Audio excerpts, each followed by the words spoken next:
Halo semuanya, Adeva Levi mempersembahkan 4 manfaat memaafkan orang lain untuk ketenangan dan kebahagiaanmu. Memaafkan seseorang yang telah berbuat salah memanglah gak mudah. Ketika kamu disakiti oleh seseorang, butuh berapa lama untuk kamu bisa memaafkannya? Ketika kita melakukan sebuah kesalahan, meminta maaf adalah sebuah keharusan saat itu juga. Namun, perihal memaafkan adalah sesuatu hal yang gak bisa dipaksa, karena itu perkara hati seseorang. Memaafkan seseorang ternyata gak sekedar bermanfaat untuk seseorang yang telah berbuat salah. Untuk si pemaaf, memaafkan juga bermanfaat loh. Berikut diantaranya. 1. Hidup menjadi lebih tenang dan bahagia. Ketika kita berhasil memaafkan seseorang, tanpa sadar kita telah mengurangi satu beban dalam hati kita. Beban yang bentuknya seperti tidak bisa menerima seseorang, tidak bisa menerima keadaan, dan lain sebagainya.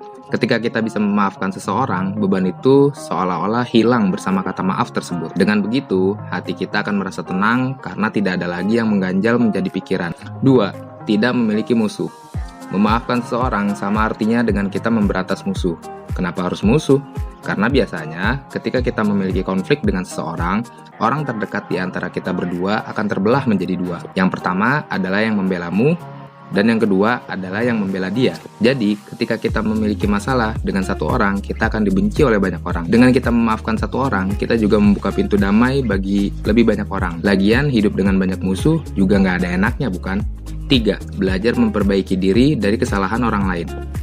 Kesalahan orang lain nggak melulu hanya bisa menjadi masalah, namun bisa juga kita jadikan sebagai kaca untuk bercermin diri kita sendiri agar tidak berbuat kesalahan yang sama. Ketika kita sakit hati oleh seseorang karena sebuah hal, maka usahakan jangan pernah melakukan hal demikian pada orang lainnya, apalagi cara yang sama seperti hati kita disakiti. 4.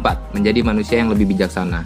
Dengan memahami kesalahan orang lain, lalu memilih untuk memaafkannya, kita juga menjadi belajar lebih bijaksana. Sikap yang bijaksana akan sangat bermanfaat dalam hidupmu ke depannya, karena akan berpengaruh dalam cara mengambil keputusan, memiliki kehidupan, dan banyak hal lainnya. Jadi, itu dia 4 dampak positif jika kamu memaafkan orang lain. Pahamilah, nggak ada manusia yang sempurna, baik orang lain bahkan dirimu sendiri. Jangan pernah merasa paling benar dan seakan bisa menghakimi orang lain sesuka hati. Sebab, pada saatnya nanti, tidak menutup kemungkinan juga kita yang berbuat salah dan dihakimi orang lain. Untuk menonton video kami yang lain silahkan klik di sini, dan support kami dengan cara subscribe, like, dan komen. Terima kasih.